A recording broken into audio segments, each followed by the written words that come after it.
I think we all need to start a petition to get 6 fullback slots for next year onwards, or even just from round 7, because 2 quite clearly is just not enough. Hey guys, welcome back to A Man Talks NRL SuperCoach. Today we're going through the roundup number 6 and another crazy round of rugby league. We had 2-point field goals, 1-point field goals, HIAs, injuries, crazy finishes to games, we had everything. So let's get straight into it. But before you do, would really appreciate a thumbs up on the video, and please subscribe to the channel if you haven't done so already. I did mention previously if I get to 500 by State of Origin, that'd be great, but you guys absolutely smashed that already. We're past 500. So let's see if we can get to 1,000 by State of Origin. Would really appreciate it. But enough of the plugs. Let's get into the rugby. So the first game of the round saw the Brisbane Broncos taking on the Penrith Panthers, with the Panthers taking this one out 20 points to 12. And to be honest, probably like a lot of other people, I was expecting quite a big blowout in this game and for the Panthers to take this one pretty comfortably. But to credit to the Broncos, they really came out with good energy, high intensity. Their forwards really laid a good platform from their backs. Obviously, anyone who kind of watched the footage would see Kevy Walters really firing up into the side pre-game, and that really seemed to rub off onto the Broncos team, and they came out really well. But at the end, the Panthers just had too much class and were able to sneak the win. So quite a bit of SuperCoach relevance in here. I'll quickly touch on the Broncos. I was really impressed with their frontwear forwards. So Payne Haas and Matt Lodge, I think, were really, really strong for them whenever they were on the field, to be honest. They were really able to make some good meters in the middle. Payne Haas only getting the 64. Well, I say they're only getting the 64. Really solid effort, but basically all in base. And Matt Lodge had a good game as well, scoring 62. Definitely someone who you should be interested in getting potentially in your front row forward. He was very popular preseason, but then he had that injury in his first game. But coming into the Origin period, he's not likely to play Origin, so he could be a handy pickup, and he's quite cheap at the moment, so he could be a decent cash cow as well. Payne Haas, he's still scoring below his break even, so I will expect him to go down quite a bit in value. But I think, if you're someone who's owned like Takiaho, who we'll get onto later in the video, he's got an injury as well, and we're not quite sure yet on the expected time frame. So if it is something that's extended, I've seen like 1 to 3 weeks. If it was, say, a 3-week one, Payne Haas could potentially be the one to go for in the front row forward position. Apart from that, not really too much relevance. I think Osako's actually been doing pretty decent. Scored 63, but again, his break even I think was around 88, so he's probably going to go down in value. But in terms of how the Broncos played overall, they were very strong. Probably bad signs, I think, for guys like Tessie New, who I didn't trade out yet last week. But given how well the Broncos played, you'd be hard pressed to see them change the side too much. And Jordan Ricky obviously only getting the 19. He was coming off the bench, and we weren't quite sure what his minutes were going to be. So only getting the 19 points. Anyone who sold, that's obviously, we've been able to kind of get away from that really big cash drop that he's going to face now. And if he continues to come off the bench, if you still own him, he's definitely going to be looking to be a sell. With the Panthers, I'll call it Nathan Jung time / clutch Cleary. He came in at the end, scored that try to cap off the win for the Panthers, but he also hit that 2-point field goal, so just showing his class. And he also had that 40-20 attempt, which, swung it back in the Panthers' favour. He was probably either the first or second most captain player this round. I'm not quite sure, but given that everyone thought the Broncos were going to take an absolute hiding, and Nathan Cleary being essential to that, I think he would have been pretty heavily captained, and he scored 125, so he's definitely rewarded those captainers. I didn't actually put the vice captain on him. I had brought in Jerome Luai to my team this week, and I thought it was a bit of an outside play, so I put the VC on him. Obviously, I'm very happy with an 89 from him. He's already scored more than anything I got from Dylan Brown, so if you guys follow me on Twitter, you'll see I was umming and ahhing about that all week, but in the end, he's probably a good trade, and with the Panthers draw coming up, I'm very, very happy to own him. But putting the vice captain on him, I couldn't quite loop an 89 points, so I had to let it ride on Fafita, which we'll get onto later whether that worked or not. But yeah, 89 from Jerome Luai, can't really complain with that. And Kurt Capewell getting at 82, he scored the opening try of the game and probably punished a lot of people. I think who would have sold him. I think a lot of people might have sold him to try get to Fafita, but I'm glad that I've held him, and he's got an 82, so he has definitely shown now. I think that's 3 tries in the opening rounds, so he definitely has shown an ability to score tries, but his base isn't quite there. But I think in this game in particular, he had pretty good base. I think he made like 40 plus tackles. The game was really dominated by the forward, so that does explain that. Matt Burton has done actually really well since he's moved into centres. He looks like he's just such a good footballer in general. I feel like you could put him anywhere in the field and he'll do well for you. So definitely someone I might be interested in picking up around the Origin period. But I think now that he's gone up quite a bit in value from his starting price, so it could be a bit hard to bring him in, especially in the 5'8" and the halfback position, which are really stacked. And Brian To'o, again, not having to score a try. He had so many run meters. I think he had like 250 plus meters. He was getting challenged quite a bit under the high ball, but fortunately for us, that doesn't count in SuperCoach that much unless he does drop them. But the 64 points and mainly in just his running out of his own end, just absolutely amazing. So you can just lock him in for 60 points basically every week. The not so good is Charlie Stan sitting way down there on 15 points. He just doesn't have the work rate of someone like Brian To'o.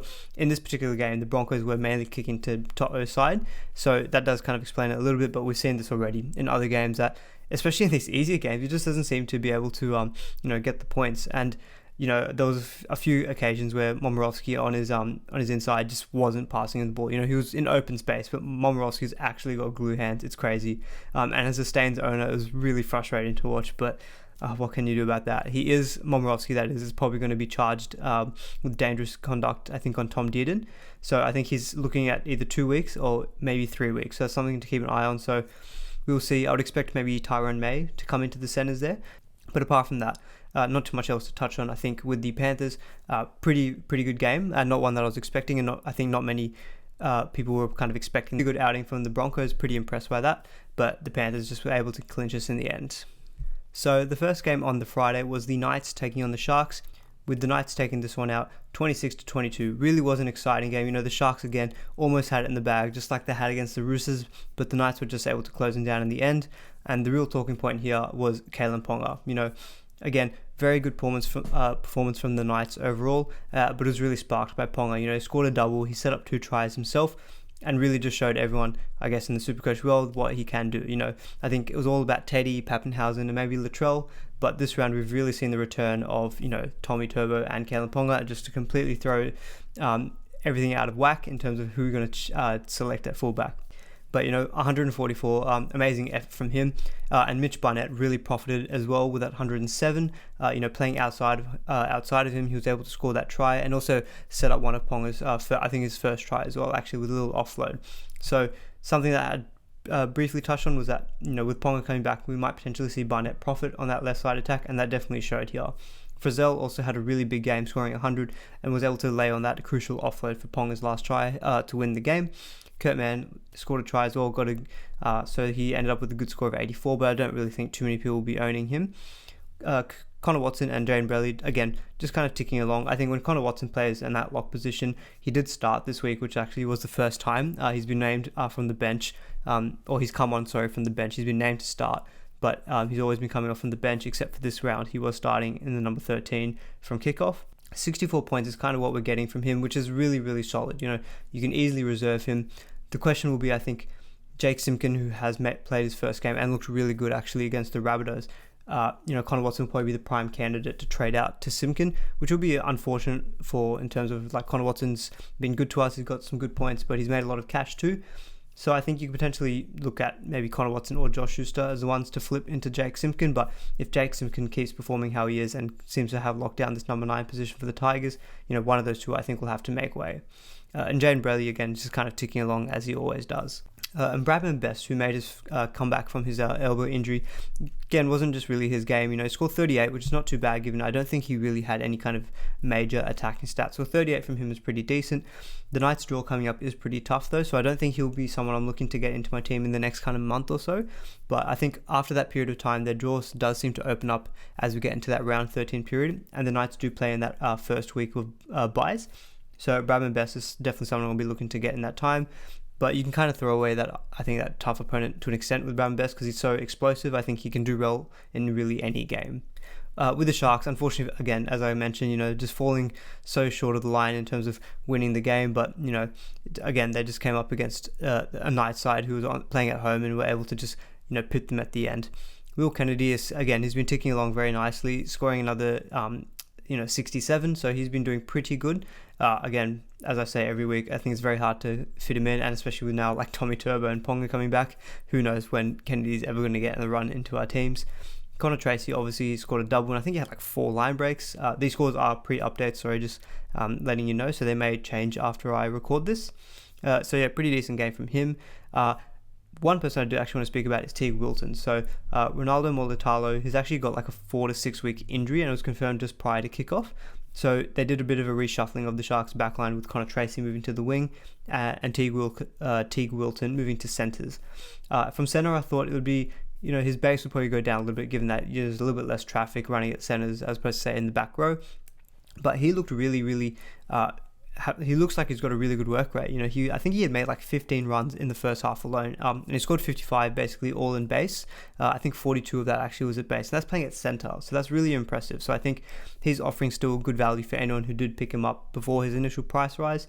We'll just kind of have to wait and see, I guess, on the return of Wade Graham and what that will do. But given that they have actually got this injury to Ronaldo now, if Wade Graham does come back, I still see potentially Teague Wilton staying at centres. I guess we also have to keep a watch on Talakai and what his position will be moving forward, given that this was just his first game coming back from injury as well. So, if Teague Wilton potentially has locked down and maybe a longer term role at the Sharks, he looked great value and potentially still could be a decent pickup there. And Matt Moylan, only with the 21, again, wasn't really the game for him. Probably tried his best, but I don't really see how too many more people would be holding Matt Moylan at this point. I think you'd be looking to really upgrade him to one of your gun 5/8s, or potentially, if you've got Connor Watson, say, at hooker, he'd be a prime candidate to kind of trade to Jake Simpkin by switching Connor Watson down to your 5/8. And so what was tipped to be the blockbuster of the round, the Melbourne Storm taking on the Sydney Roosters, ended up quite not going down that way. The Storm took this game out 20 points to 4, but it really was an odd game. Both sides weren't really that great in the first half, only 4 points scored in total. Roosters had a lot of handling areas, and the Storm just didn't quite click in the terms of attack. So it really was an odd game, but in the end, the Storm were able to pile on the points in the second half. And Harry Grant, who was kind of the spark of the whole thing for the Storm, just looks absolutely amazing, absolute gun that he is. He scored 96 points, came off the bench, but just it doesn't even seem like it matters if he comes off the bench. If he starts, you just know that you're guaranteed points from him. He was absolutely electric throughout the ruck. And was able to get a try of his own and also set up a couple of others too. So the 96 points, really just showed what a quality Supercoach player he is. And the sooner that we can get him into our teams, the better. Don't quite know yet what kind of plan I have to get him into my team, because Connor Watson and Jaden Brayley, who are my current hookers at the moment, they're really not putting a foot wrong. They're being pretty solid. Potentially, you could argue to get Harry Grant around past the Origin period, given that even though Melbourne Storm do play in the round 13 bye week, you expect him to be playing Origin, so he wouldn't be available. But yeah, definitely need to work on a plan to get him into our teams, because he looks far and away the best hooker to get. Pappenhausen, again, kind of continued his role. Obviously, there was some concern in the first 5 minutes, when he got that HIA, but he was able to come back on the field and, get a score, a try, and again, just look really busy and always looking around in support. So again, the 87, very solid from him. I will mention that these scores are pre-update, so they may potentially change come lockout. Christian Welch, again, pretty solid with a 60, and Brandon Smith with an 84. Very good effort from him. Christian Welch is still kind of ticking along, so I'm pretty happy just to keep him in my front row forward, given that there's not much upside. Someone like Payne Haas only got 64 versus Welch's 60, and given the difference in price, I'm not too upset with that point scoring from him. Cam Munster had a bit of a quiet Supercoach game. It's hard to keep someone like Cam Munster quiet, but only the 50 points. To be honest, he hasn't really set the world alight in Supercoach. I haven't actually just looked back at his scores last week, just out of interest, and I looked at his scores from last year out of interest, not last week. He only had one game last year where he scored over 100, but he was really solid. He was always getting around that 70 to 90, and nothing really outside of that, to be honest, which is obviously very good to get that kind of consistency from him. But he's kind of started off this year very similar as well. It seems like I think Pappenhausen is clearly just kind of over necessarily, but he's got the highlights for sure. And Munster's kind of just been a bit more less involved than I would have expected, especially with someone like Cam Smith leaving the side. I thought Munster was going to be the number one, but either way, the Storm have got another big three with Pappenhausen, Harry Grant, and Cam Munster. It's unbelievable. We all thought it was all going to be over after Smith, Slater, and Cronk, but they just keep doing it. So yeah, pretty interesting observation. I think that he's only really had that one big score, say from last year, and he hasn't had one yet. But again, this is coming from not that many attacking stats, so he very easily could pick them up soon. So I wouldn't be betting against him. But it is kind of odd to see that. I could have brought him in this week, but I went with Luai instead, and at least for this week, I'm happy with that decision. And Luai obviously will continue, hopefully, to carry on with a good draw coming up. For the rest of the Storm, Justin Olam getting a 27 is a little bit disappointing. I don't really think there'd be too much investment otherwise in their team. with the Roosters, obviously a lot of Supercoach relevant players here. Angus Crichton, only the 50 points. I just don't think it was the game for the Roosters, basically. Teddy, he is the big question mark. Are there some concerns? I will admit I am a little bit concerned, with the Roosters losing Brett Morris just before the game as well. They're picking up a lot of injuries, and there are suspensions as well. Victor Radley's copped a suspension from this game. I'm pretty sure he's going to have like 2 to 3 weeks on the sideline. They just can't really seem to get a consistent side together. So I think anyone who did make that, really gutsy move of trading at Teddy a few weeks ago to like your Pappenhausen or Latrell, they've profited really well. This is the reason why I'm probably not going to win Supercoach. I might do okay, but I don't have the balls basically to make those really gutsy calls and chase the points. I'm more of that kind of conservative. If I've got Teddy, I'll keep him in my team. But there's definitely arguments, I think, potentially if you do want to be looking to move him on, because he obviously in any given game he can do well. But you could argue the same thing, I guess, now with these other fullbacks, and with Ponga and Trbojevic returning this week and looking amazing. That really does throw the cat amongst the pigeons in terms of our fullback selections. In Sio Takiaho, he only scored the 24. He obviously got that rib injury, so I do own him in my team. So I'll be looking to see the kind of timeline. I think from what I've seen, it's about 1 to 3 weeks. So it's not too bad. So if it's just the 1 week, I probably wouldn't trade him in for my team. But if it's a 3 week stint, then I probably would be looking to upgrade him. I've got players who I can switch into my front row, so I could even trade in a second row forward for Takiaho, but that's something we'll have to see coming out of the round. And Sam Walker, I think, obviously was kept very quiet this game. Very hard to score a lot of points in that tough matchup against the Storm. So the 18 points obviously is kind of like not unexpected, basically, but I don't think that's any concern over him moving forward. Obviously, he's still set to make a bunch of cash this week. So yeah, I think he's still a good hold, but I didn't play him this week, given that I thought, that matchup was quite tough, and it kind of showed here as well. Well, so the first game of Super Saturday didn't quite go out like I think many people would have hoped for or expected, depending on who you captained this week. So Sea Eagles absolutely demolished the Titans, 36 points to nil. And the story of this game was Tommy Turbo. He scored 122 and he just looked absolutely electric. He scored that try, set up a couple of his own, very similar to Ponga. Obviously Ponga came back last week, but very early on, coming back from their injuries, they've shown us how quality they are and what kind of Supercoach impact they can have. I'll be expecting a lot of should I do Teddy to Turbo, should I do Teddy to Ponga questions next week. In all honesty, I think I'll have to kind of assess again the draw coming up for these guys. But the thing with Tommy Turbo that does work in his favour is his price. I think it's 590k, so he's absolutely bargain basement at the moment. Ponga is a little bit more expensive at about 700, but again, it's really tempting when you see Teddy get 37 and you see Tommy Turbo get 122 that you want to make that move. But I think the Roosters draw coming up is pretty decent. I can't quite remember what it is for the Sea Eagles, so we'll have to I'll have to have a look at that. But in terms of that, whether I would make that trade or not, it does feel a bit knee-jerky to kind of think that at the moment. I'll have to think about that during the week. Josh Schuster with an 88-point effort, he's looking really, really good. Look, he's obviously got that, he is a 5'8", but he's just playing on the edge at the moment just to kind of fill in for the injuries. But he's showing that he's got that kind of touch. He's able to do that no-look pass to Ruben Garrick and get the try assist. Combine that with, getting some decent base, playing on an edge, he's looking like a really solid option and definitely a very good play in our 17s. My thinking was potentially trading him to Jake Simpkin in a couple of weeks by flipping Connor Watson. But if Schuster keeps playing like this, it'll be really hard to, justify trading him. And potentially might have to be Connor Watson who has to make way for Simpkin, because I think Simpkin will be a very good cash grab as well. And Schuster probably hasn't quite peaked in price, but Connor Watson may have. So that might be the reason why I might be trading Watson as opposed to Schuster. But yeah, because Schuster's looking really good. For the rest of the Sea Eagles boys, I don't think they'd be super popular in terms of their ownership. Obviously, Jason Saab, bit of a talking point. He scored a double, but he still only scored 44 points.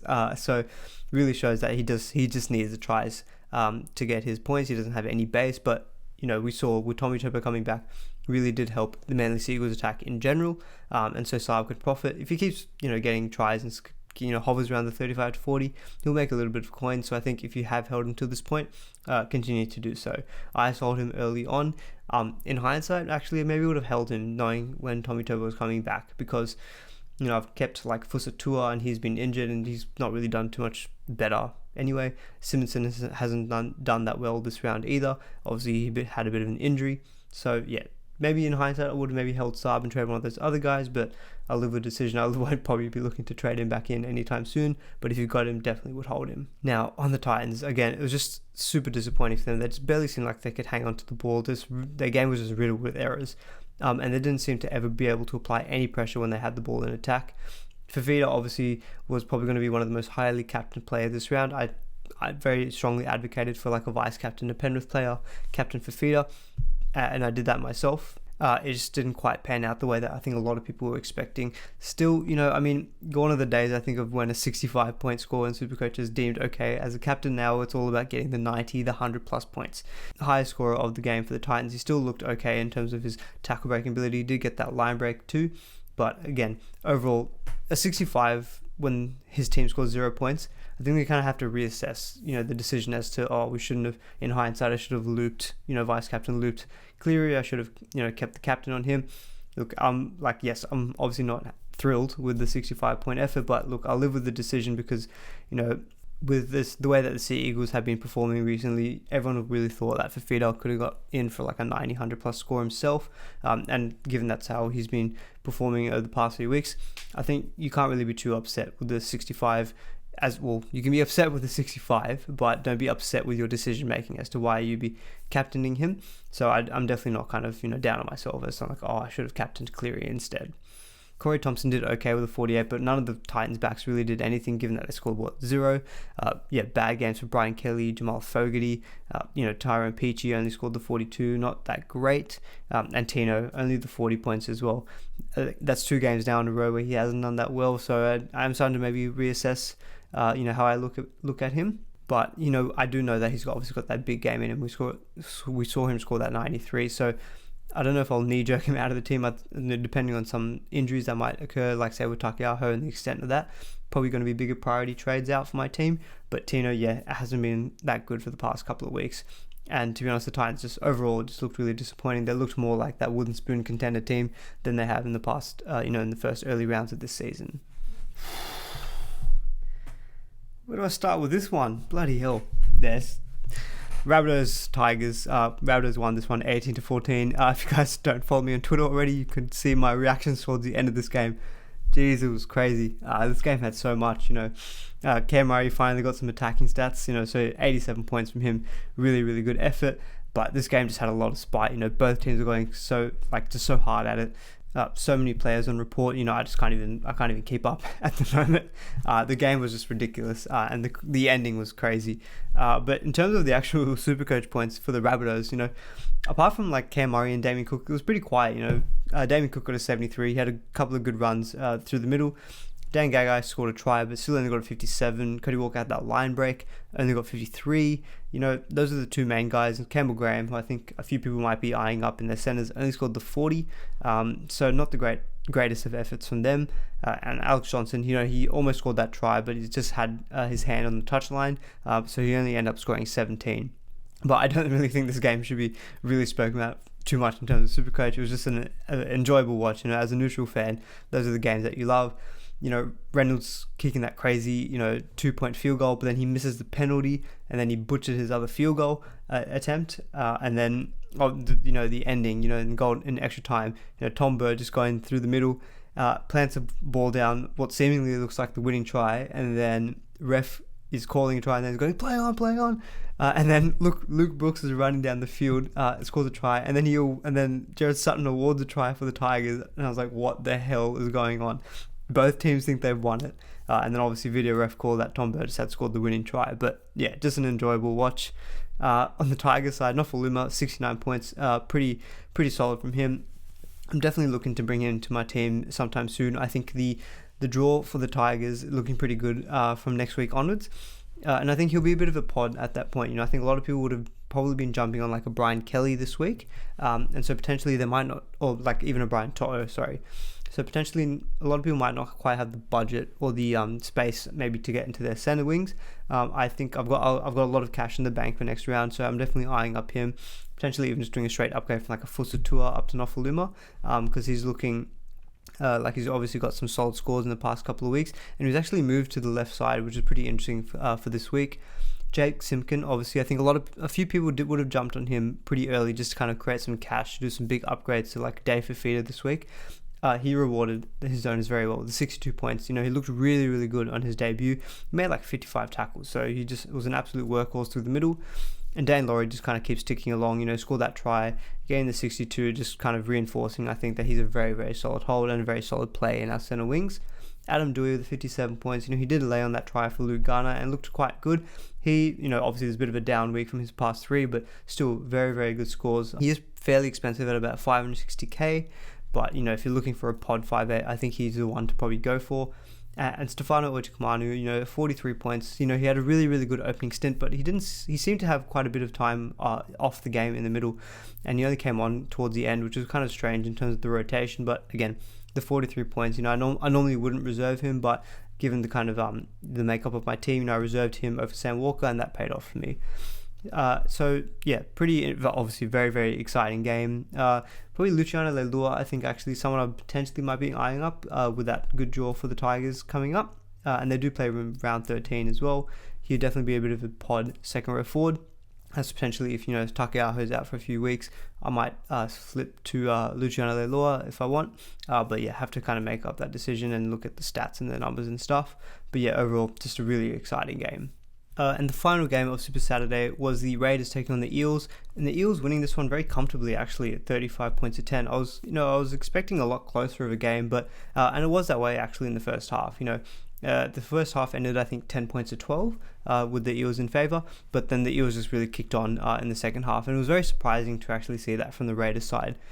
In terms of the good performance from the Raiders, Rapana, he had a really mixed night. He was able to score a try, but he had some drop balls, but he made some good runs, and a couple of times got bundled out on touchline. So yeah, very, very up and down game from him, but 77 points, pretty decent. And Josh Hodgson, I thought, was probably maybe the I thought the Raiders' best. He had some good runs from dummy half, and he laid on a try as well. Scoring the 76 points was a very good effort from him. I just don't see that many teams really owning him at this point, though. I think there's a lot of other more consistent, higher upside hooker options around. Jaden Braley and Connor Watson have been ticking along pretty well. They're not really necessarily high upside too, but I think Reid Marnie is definitely showing that he's got high upside, and Harry Grant, obviously, we saw this round, his capabilities too. And to be honest, I'm not really interested in that many of the other Raiders players. Josh Papali'i did okay with a 61. These scores are pre-updates as well, so they may change. And Jack Wyden had an overall pretty quiet game. Bailey Simonson, who I think a lot of people would own, he went off for a HIA and unfortunately had a really, really low score. And I think that caused a bit of a backline reshuffle. And I think Jack Wyden eventually had to play some time at centre as well. So that potentially did, dampen his scoring. But overall, yeah, that second half, they didn't score any points and they never looked threatening at all. Speaking of the Eels, though, they did really, really well in the second half, and I was actually really, really impressed with this performance from them, especially coming off that loss to the Dragons. I thought that potentially might shake the morale, but coming up against a pretty good team in the Raiders. An interesting stat, they hadn't actually beat the Raiders in Canberra since like 2006. So again, we're able to kind of get a monkey off their back and get a win down there. Isaiah Papali'i is just looking the goods. He scored 4 tries now in the last 3 games. He scored a double in that game against the Raiders. 119 SuperCoach points. And yes, I know he's getting up there in price. I think he was 530k. He's probably going to go up, obviously to like 560 plus maybe come lockout. But, the way that he's playing, I just don't see how he can get dropped back to the bench. I'm really eyeing up potentially going for Papali'i if Takeaho is actually injured. Papali'i might be the guy I'm going for. I think he's still relatively a pod, only owned by about 6% of the game, but his ownership has been climbing with every other round, so I wouldn't be surprised to see him get to 10% ownership by the end of next week. He scored, I think now that's a 90, 100 something and another 100 games, so he's done really well the last 3 rounds, so his price should be skyrocketing. But, obviously with Ryan Madison, that concussion problems, kind of lingering over him, we just don't quite know when he's going to get back on the field. So for the time being, while that happens, Papali'i is a safe starter. But when Madison comes back, how can you drop Papali'i? He's been doing so well. Just maybe they get Sean Lane out of there and put Papali'i on that side because he's looking unbelievable. And the Eels draw coming up is quite good. They've got the Broncos and the Bulldogs in the next 2 games. Potentially that does spell more attacking points for Papali'i as well as the other Eels players. Reid Marnie, I tweeted that him and Harry Grant are looking like the two number 9s I think to go for. He's just looking like he's on another level this year. He scored a try at the very end, which kind of did boost his score up, obviously, but he looked really good aside from that. He got a line break through the middle of the field.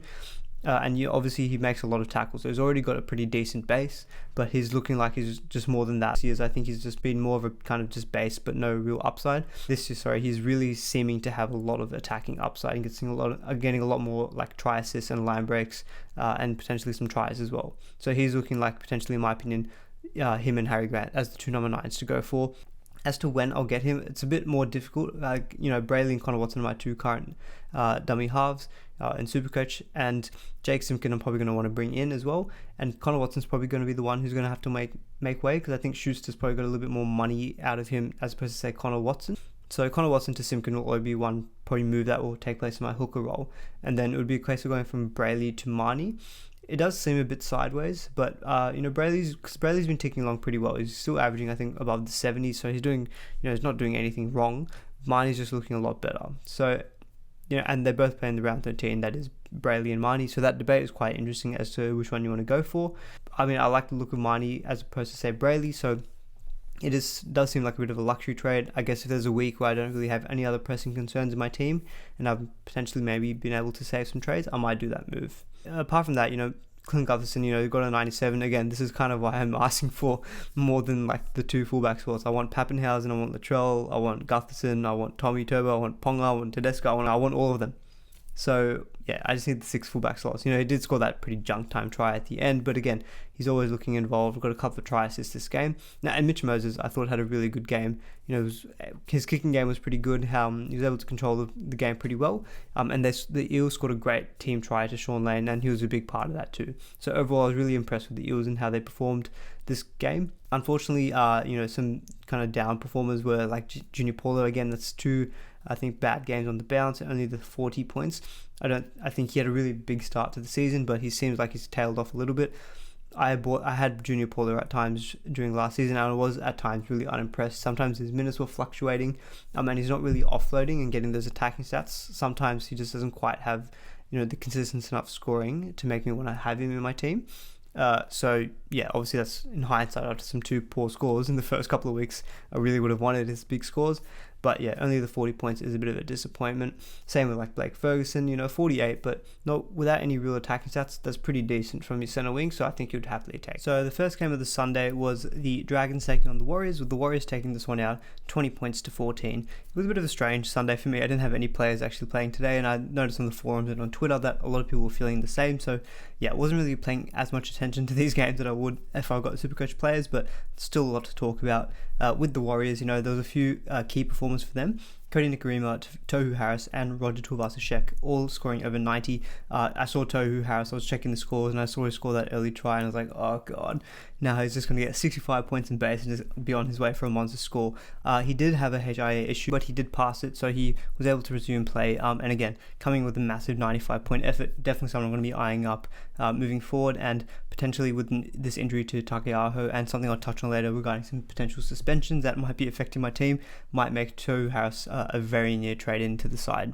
But yeah, again, Tuivasa-Sheck, he's been flying under the radar. Scored 95 tonight, and he's got an average of about 78 without this game. So he's really, he's really doing well. I think he had his first game of the season was pretty down. I think he scored about 38, and I think amidst the, the Tedesco, the Pappenhausen, Latrell big scores, I feel like Tuivasa-Sheck's just not really getting the shine that he probably deserves. So, and I think again that's probably with Tom Tavoyevich and Kalen Ponga returning now as well and putting up monster scores this week. He really is flying under the radar. But if you want to go for a bit of a sneaky pod at fullback, Tuivasa-Sheck could be a great option. The Warriors draw coming up is pretty decent as well. Opposite to that of, say, the Knights, whose draw I think for the next month or so is pretty tough. You might want to go for the Tuivasa-Sheck route if you're not if you're not comfortable with Teddy at the moment, the way that the scores are going. He could be a potential trade in, but there is a bit of a risk, I guess. Sometimes his scores can be a bit up and down. He did score the try obviously today, which boosted that score up. Josh Curran, very, very interesting. So he was named to start this game, first game of his for the season, and he scored 69 points and basically all in base. I think he had a couple of tackle breaks, but apart from that, it was really just run meters and tackles. So really, really massive game from him, following the mold of Tohu Harris, so very, very interesting. Someone to keep an eye on for sure. He's priced at 203k, so he's very, very cheap. So yeah, definitely depending on how the kind of rotation is and what his minutes are looking like moving forward and whether he keeps that starting role, he could be a great cash cow option down the line. If you're looking to trade out maybe one of your center wings and you can potentially switch up to second row forward, he could be a decent trade in there. Apart from that, there wasn't really too many other standouts, I guess, from the Warriors side of things. Jas Tavanga, actually someone I was really close to trading in this week, but my gut and a bit of late mail which said that he potentially had an ankle problem, so he was in some doubt. And given that he was playing on the Sunday, I really couldn't risk it, so I didn't bring him in. And he was actually named to start at the bench at the last minute. So luckily I didn't really bring him in. I mean, he still scored 50, which is decent, but obviously if I had traded him in, I would have wanted more, like the 65 to 70 point mark from him. Obviously, Petahuki did have that injury, so we'll have to kind of assess how serious that is moving forward. On the Dragon side again, I don't really think there was one standout performer. Ravalawa obviously came in with a pretty good 68-point effort. That did include a try though, so that really did bump up the score. Zach Lomax pretty solid, 58 points without scoring a try. Obviously he has a little bit of the goal kicking benefit, but that's a good sign when he hasn't really got that many attacking stats, and he's able to still put out a pretty decent score at centre wing. So definitely looking like someone worthwhile to bring in.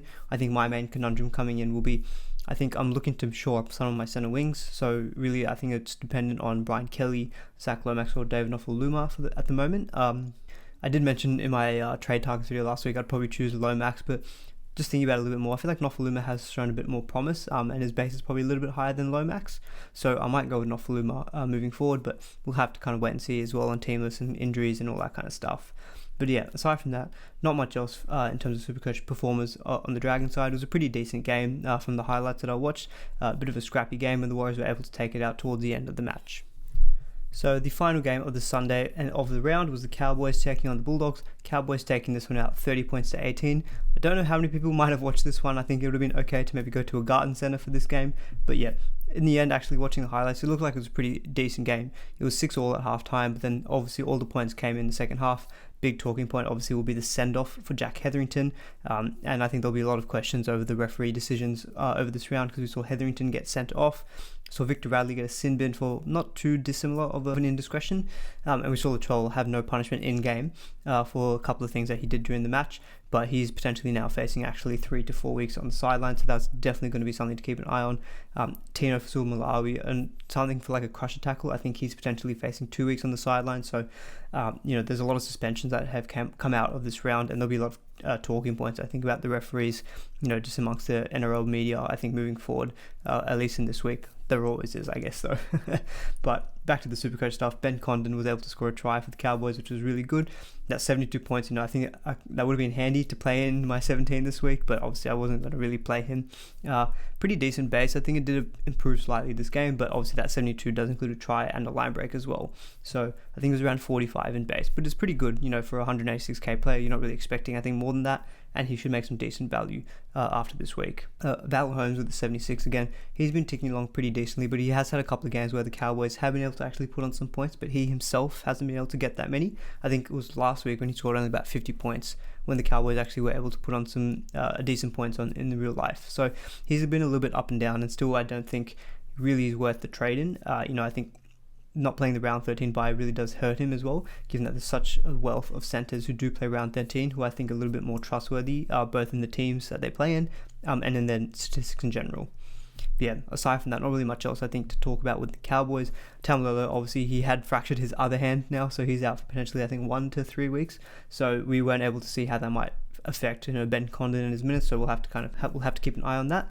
But that does mean potentially that better news with Condon. He might get a few more minutes moving forward. Some better signs for Condon, so he should be making some decent value over the next few weeks for us. And for the Bulldogs, look, they're still looking for their first win of the season. They do try their heart out. You really have to give them credit, but they just don't really have the squad, I think, to kind of be able to compete for the full 80 minutes. Yeah, Jack Hetherington send-off I think will be the big talking point out of the Bulldogs, unfortunately, but there's a few decent performers, I guess, like Luke Thompson with a 59, a Tony with an 83, but really I don't think you're going to be looking to invest in many of these players, given the fact that they don't also play in round 13 due to the bye. I think that investment in their side overall is really not going to be that high, and I really can't recommend too many players from that team. Alright guys, well that is the end of the video. Hope you guys enjoyed the roundup number 6. As I mentioned, I think it was a week of really big fullback scores and a lot of suspensions and a lot of indiscretions being thrown around this week. In terms of how my team performed, I'm sitting on 1,198 pre-updates. A couple of the scores I didn't mention previously in the video, I was recording on Saturday night, so there have been some games that have updated slightly, such as the Titans game, where in the video I was talking about Fafita getting 65, he's actually updated up to 78. So there will be some of that during the video, but at the moment 1198 for me, which I think is slightly above par, but guys, do let me know in the comments below as well what you guys scored, and if you guys did like this, would really appreciate a thumbs up, and please do consider subscribing to the channel. My goal now is to get to 1,000 subscribers by State of Origin period, so would really appreciate it if you guys could help me get over the line for that one. But until then, see you guys in the next video.